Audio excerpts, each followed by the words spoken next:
इस लेक्चर में हम profit maximisation on output basis देखेंगे कि हमें कितना प्रोड्यूस करना चाहिए कि हमारा प्रॉफिट वो मैक्सिमम हो जाए। तो इस अप्रोच के अंडर दो सब अप्रोचेज हैं, एक है टोटल आउटपुट बेसिस और दूसरी है per unit of output basis. Total output basis में हम क्या देखते हैं, इसमें हम देखते हैं कि हमारा टोटल प्रॉफिट कब कहाँ पे सबसे ज्यादा होगा, तो उसको हम टोटल आउटपुट के लिहाज से देख रहे होते हैं। तो ये हमें हेल्प करती है in finding total profit while considering total output by deducting the total cost from total revenue.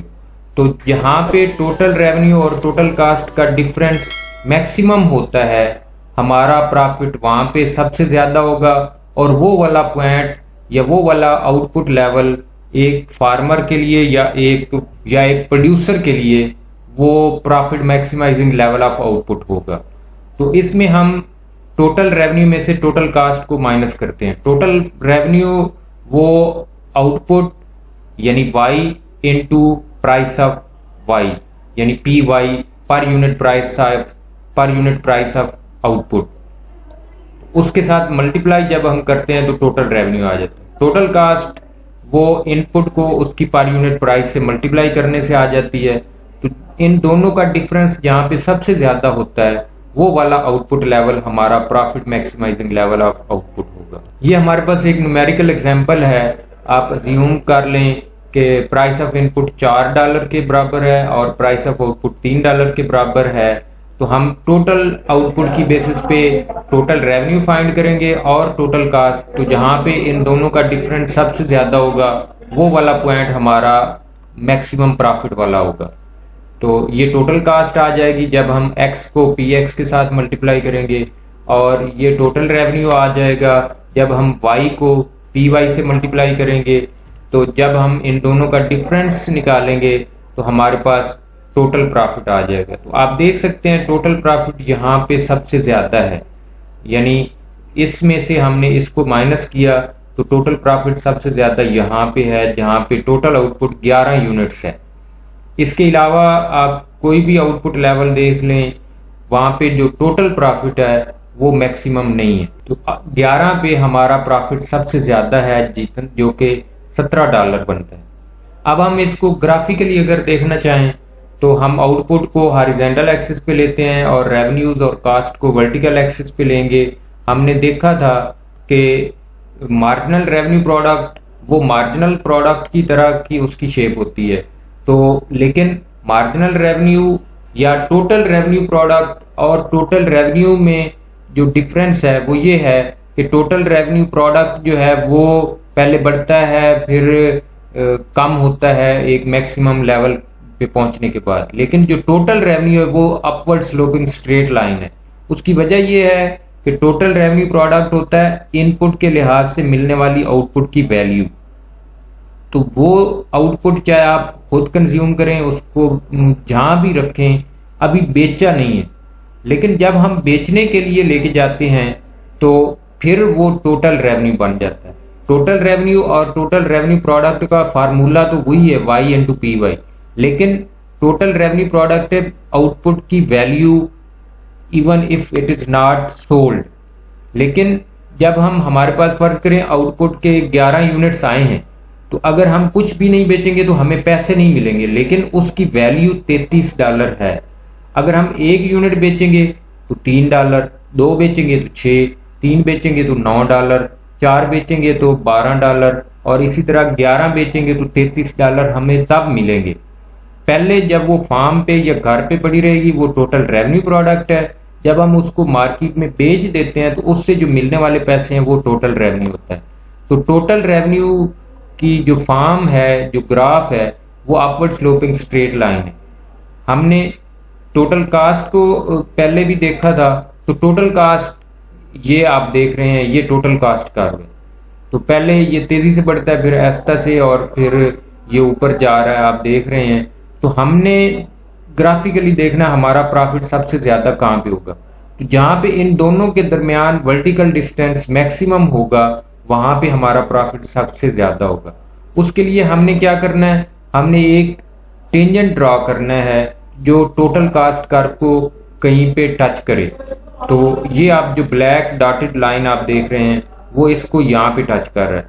तो यहाँ से हम एक परपेंडिकुलर ड्रॉ करेंगे तो ये हमें बताएगा कि हमारा टोटल प्रॉफिट सबसे ज्यादा कहाँ पे है। तो ये वाई स्टार जो आउटपुट लेवल है ये मैक्सिमम प्रॉफिट यहाँ पे है। इसके आप लेफ्ट पे जाएं या राइट पे जाएं तो जो डिस्टेंस है दोनों का, टोटल रेवेन्यू और टोटल कास्ट का, वो कम होता जा रहा है। तो इसका मतलब है प्रॉफिट कम होता जाएगा। ये जो पॉइंट है, ये पॉइंट और ये पॉइंट, यहाँ पे प्रॉफिट जीरो है। इनको हम ब्रेक इवन पॉइंट्स कहते हैं। तो इसके दरमियान में ही प्रॉफिट है और मैक्सिमम प्रॉफिट वाई स्टार पे है। अब अगर प्राइसेस चेंज होती हैं, इनपुट की प्राइसेस चेंज हों या आउटपुट की प्राइसेस चेंज हों, तो जो हमारा profit maximising level of output है वो भी चेंज हो जाएगा। तो ये देखें आप, ये इनिशियल हमारे पास सिचुएशन है, हमने अभी देखा तो वाई स्टार हमारा आउटपुट लेवल जो है वहां पे प्रॉफिट सबसे ज्यादा है। अब अगर फर्ज करें कि इनपुट प्राइस चेंज हो जाती है तो जो टोटल कास्ट कर्व है वो या ऊपर जाएगा या नीचे आएगा। इनपुट प्राइस बढ़ेगी तो टोटल कास्ट कर्व ऊपर जाएगा और अगर इनपुट प्राइस कम होगी तो ये नीचे आएगा। तो अगर हम अज्यूम करते हैं इनपुट प्राइस डिक्रीज होती है तो टोटल कास्ट कर्व वो नीचे की तरफ आएगा। ये आप डॉटेड सिल्वर लाइन देख रहे हैं तो टोटल कास्ट कर्व नीचे आ गया। अब हमें प्रॉफिट मैक्सिमाइजिंग लेवल फाइंड करने के लिए हमें इसके ऊपर एक हमने टेंजेंट ड्रॉ करना है। तो ये आप देख रहे हैं ग्रीन लाइन, अब नया हमने टेंजेंट ड्रॉ किया है तो ये नई टोटल कास्ट कर्व को यहाँ पे टच कर रहा है।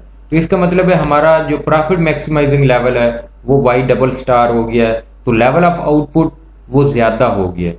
तो जब इनपुट सस्ती होगी तो फार्मर या प्रोड्यूसर क्या करता है, वो ज्यादा इनपुट यूज करता है जिससे प्रोडक्शन ज्यादा हो जाएगी। तो अगर वो पुराने वाले पे ही रहेगा वाई स्टार पे तो उसका प्रॉफिट ज्यादा नहीं होगा। अब प्रॉफिट मैक्सिमम होना है वाई डबल स्टार पे जब इनपुट सस्ती हो गई है। इसी तरह अगर हम देखें आउटपुट महंगी हो जाए या सस्ती हो जाए तो उसका क्या इम्पैक्ट पड़ता है। ये इनिशियल आपने देखा वाई स्टार, हमने पहले भी हमने यही देखा है। तो अब अगर आउटपुट की प्राइस चेंज होती है तो फिर क्या होगा। तो जो आउटपुट की प्राइस चेंज होने से जो टोटल रेवेन्यू का कर्व है वो ऊपर या नीचे होगा। अब अगर फर्ज करें आउटपुट की प्राइस बढ़ती है तो जो टोटल रेवेन्यू कर्व है वो ऊपर की तरफ मूव करेगा ग्रेजुअली। तो ये हमारे पास एक नया आप देख रहे हैं टोटल रेवेन्यू कर्व, ये नया, तो ये ग्रेजुअली मूव कर रहा है। तो यानी अगर अब आउटपुट तीन डॉलर की बजाय $4 की होगी तो एक यूनिट 4 का बिकेगा 3 की बजाय, 2 यूनिट्स 8 के बिकेंगे 6 की बजाय, 3 यूनिट 12 के बिकेंगे 9 की बजाय, 4 यूनिट 16 के बिकेंगे 12 की बजाय। तो इस तरह से ये ऊपर की तरफ होता जाएगा। तो अब हमने प्रॉफिट मैक्सिमाइजिंग लेवल देखने के लिए इसके पैरेलल एक लाइन ड्रा करनी है। तो ये वाली पैरेलल नहीं है, ये जो ब्लैक है। तो अब इसके पैरेलल एक नई लाइन ड्रा करेंगे तो वो इसको जो टोटल कास्ट कर्व है जहां पे टच करेगी वो वाला जो पॉइंट है वो हमारा profit maximising level of output होगा। तो वो आप देख रहे हैं ये अब चेंज हो गया। तो अब profit maximising level Y star की तरफ अब भी जो आउटपुट लेवल है वो ज्यादा हो रहा है। यानी आउटपुट अगर महंगी हो जाएगी तो फार्मर उसकी प्रोडक्शन ज्यादा कर देगा ताकि उसका प्रॉफिट ज्यादा से ज्यादा हो जाए। तो ये तो था टोटल आउटपुट बेसिस। अब हम पर यूनिट ऑफ आउटपुट की बेसिस पे देखना चाहें तो उसके लिए हमारे पास जो डिसीजन रूल है वो है marginal revenue should be equal to or slightly greater than marginal cost. तो मार्जिनल रेवेन्यू मार्जिनल कास्ट से ज्यादा हो अगर फर्ज करें बराबर नहीं होता, पहले नंबर पे तो बराबर होना चाहिए, अगर बराबर ना हो तो मार्जिनल रेवेन्यू मार्जिनल कास्ट से थोड़ा सा ज्यादा होना चाहिए। इसका मतलब ये है कि आप उस वक्त तक प्रोडक्शन करते रहें जब तक कि एक और यूनिट बेचने से मिलने वाले पैसे उस यूनिट को बनाने वाले पैसों से ज्यादा हों या बराबर हों, तो आपने प्रोड्यूस करते रहना है। यानी जब तक मार्जिनल रेवेन्यू मार्जिनल कास्ट के बराबर ना हो जाए, आपने उस वक्त तक आउटपुट लेते रहना है।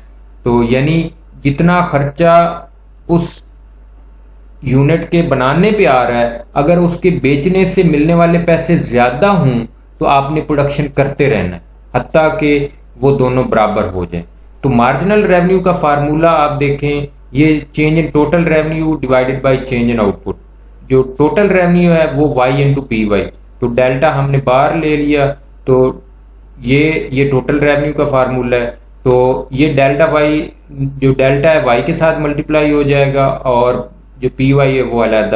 तो ये डेल्टा y होगा delta y into P Y, तो ये कट जाएंगे, हमारे पास पी वाई बच जाएगा। तो जो मार्जिनल रेवेन्यू है वो पी वाई के बराबर होता है। पी वाई का मतलब क्या है? पर यूनिट प्राइस ऑफ आउटपुट, यानी जो आउटपुट की पर यूनिट प्राइस है वही मार्जिनल रेवेन्यू होगा। यानी अगर एक यूनिट आउटपुट का $3 का बिक रहा है तो दूसरा भी 3 का बिकेगा और वही मार्जिनल रेवेन्यू है। तीसरा भी 3 का बिकेगा, ये प्राइस भी है और यही मार्जिनल रेवेन्यू भी है। हम आगे चल के देखेंगे कि यही एवरेज रेवेन्यू भी होता है। एवरेज रेवेन्यू क्या होता है कि ऑन एन एवरेज एक यूनिट ऑफ आउटपुट से कितने पैसे मिल रहे हैं, तो वो भी उतने ही मिलेंगे जितनी उसकी प्राइस होगी। तो मार्जिनल रेवेन्यू और एवरेज रेवेन्यू और प्राइस ऑफ आउटपुट ये तीनों बराबर होते हैं।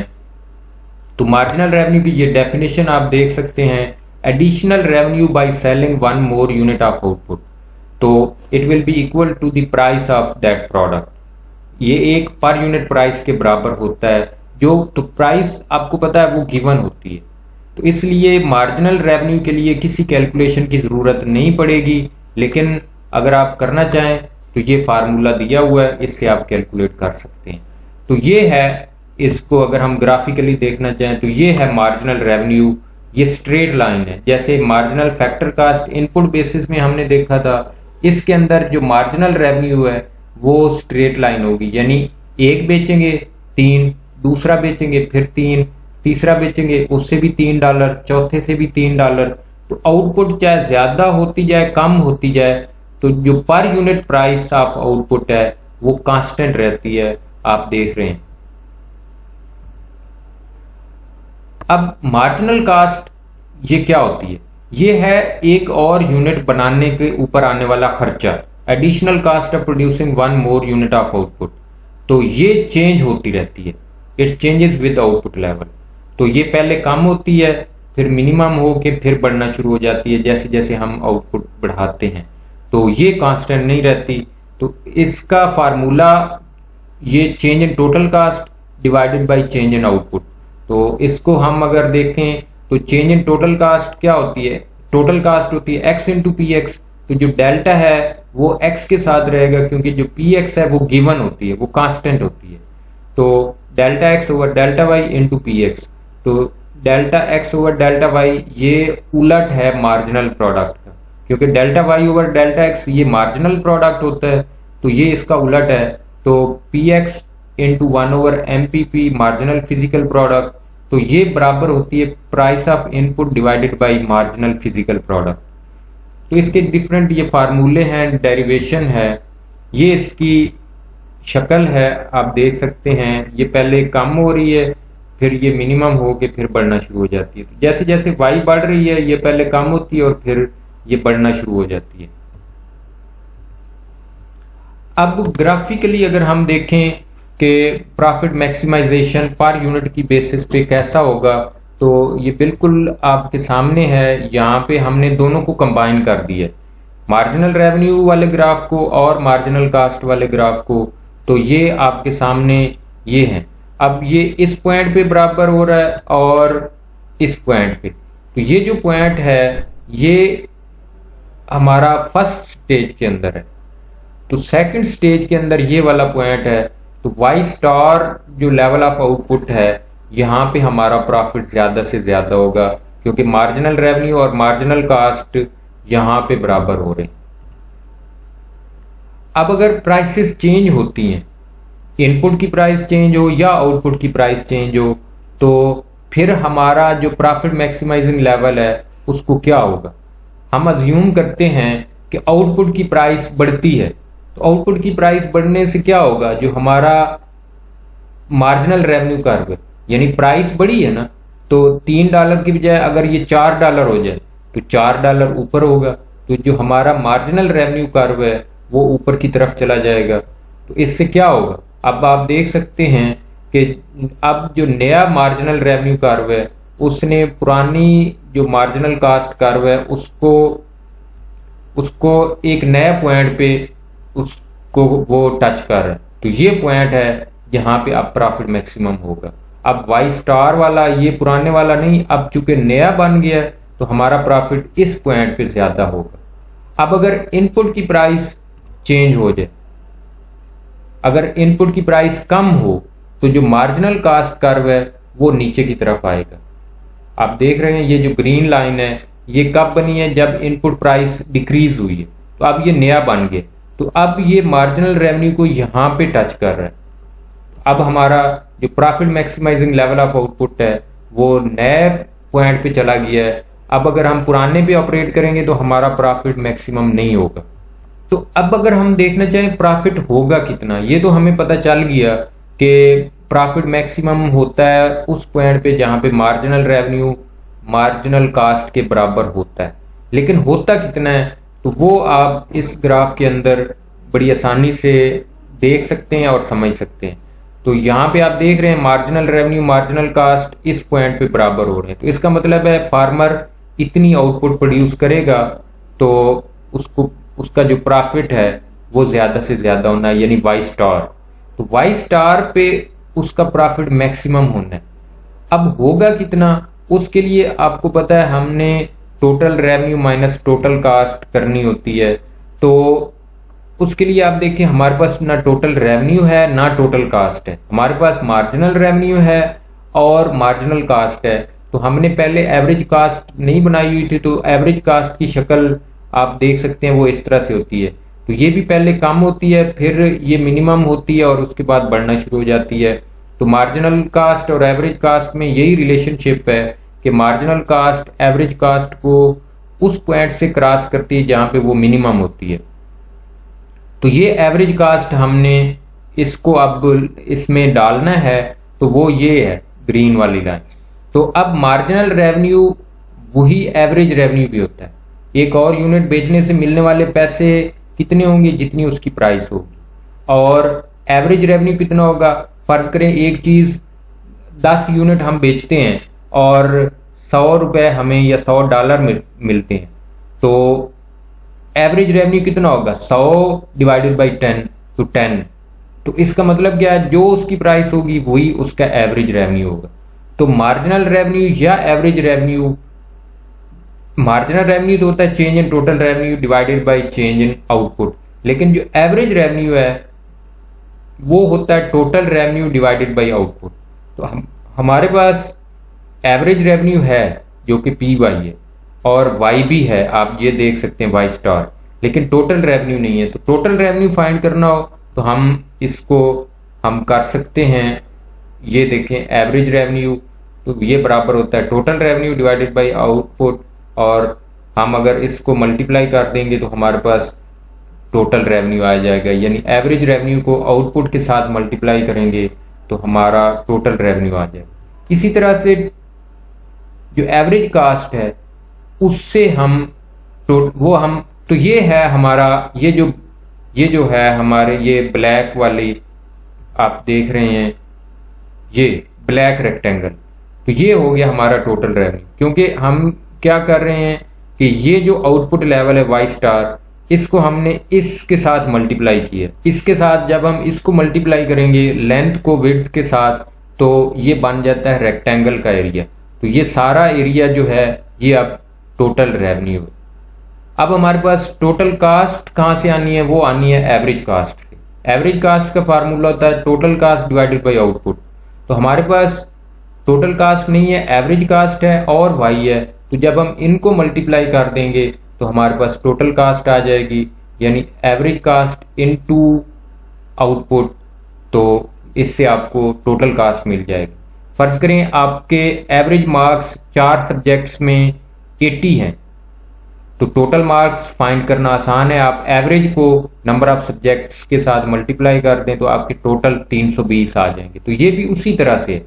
अब हमारे पास वाई स्टार पे जो एवरेज कास्ट है वो यहां तक है, तो वाई स्टार को हमने इसके साथ जब मल्टीप्लाई करना है तो एक नई रेक्टेंगल बनेगी, ये वाली, या ये। तो जो ब्लैक वाली है उसमें से हमने यहां तक के एरिया को माइनस करना है, तो हमारे पास ये प्रॉफिट आ जाएगा। तो इस तरह से हम टोटल प्रॉफिट भी निकाल सकते हैं। इससे अगर इस वाई स्टार से हम कम प्रोड्यूस करेंगे या ज्यादा करेंगे तो हमारा जो प्रॉफिट है वो कम हो जाएगा, मैक्सिमम नहीं होगा। ये हमारे पास टेबुलर फॉर्म के अंदर डाटा है, इनपुट्स भी दी हुई है, आउटपुट भी दी हुई है। हमने अज्यूम किया है इनपुट की प्राइस $4 है, आउटपुट की प्राइस $3 है। तो हम बड़ी आसानी से पर यूनिट आउटपुट की बेसिस पे ये डिसाइड कर सकते हैं कि हमारा प्रॉफिट कहाँ पे सबसे ज्यादा होगा। तो हमने टोटल कास्ट फाइंड कर ली x इंटू पी एक्स, हमने टोटल रेवेन्यू फाइंड कर लिया y इंटू पी वाई, हमने मार्जिनल रेवेन्यू फाइंड करना है जो कि पी वाई के बराबर है, या अदरवाइज आप change in total revenue divided by change in output करें तब भी मार्जिनल रेवेन्यू आ जाएगा। मार्जिनल कास्ट आपने फाइंड कर ली, वो आप करते हैं change in total cast divided by change in output. तो चेंज इन टोटल कास्ट ये 4 है, डिवाइडेड बाय 2 करेंगे तो ये 2 है। इसी तरह अगले लेवल पे चेंज इन टोटल कास्ट 4 है, डिवाइडेड बाय 3, तो 4/3 ये 1.3 है। तो इस तरह से ये हमारे पास मार्जिनल कास्ट है, ये हमारे पास मार्जिनल रेवेन्यू है। ये हमें क्या बता रहे हैं कि ये जो पहले 2 यूनिट्स हैं उनके बनने पे खर्चा आ रहा है $2 और वो बिक रहे हैं $3 के, यानी दोनों जो हैं दोनों में से एक वो बनता 2 का है और बिकता 3 का है। तो हर यूनिट पे हमें $1 का प्रॉफिट हुआ, तो हमारे पास 2 हैं, तो हमारा प्रॉफिट कितना हो जाएगा, ये 2। हर यूनिट पे 1 प्रॉफिट है और हमने बनाए हुए हैं $2, 2 यूनिट्स, तो हमारा प्रॉफिट $2 हो जाएगा। अगले लेवल पे आ जाएं तो हर यूनिट बनता 1.3 का है और बिकता $3 का, तो हर यूनिट पे हमें प्रॉफिट जो हो रहा है वो 1.67 है। तो एक यूनिट पे 1.67 आ रहा है, तो हमारे पास जो टोटल यूनिट्स हैं वो हैं एडिशनल, वो 3 है। तो हमारा जो प्रॉफिट है इन 3 से मिलने वाला जो प्रॉफिट वो 5 होगा और 2 ऑलरेडी है, तो टोटल प्रॉफिट 7 हो जाए।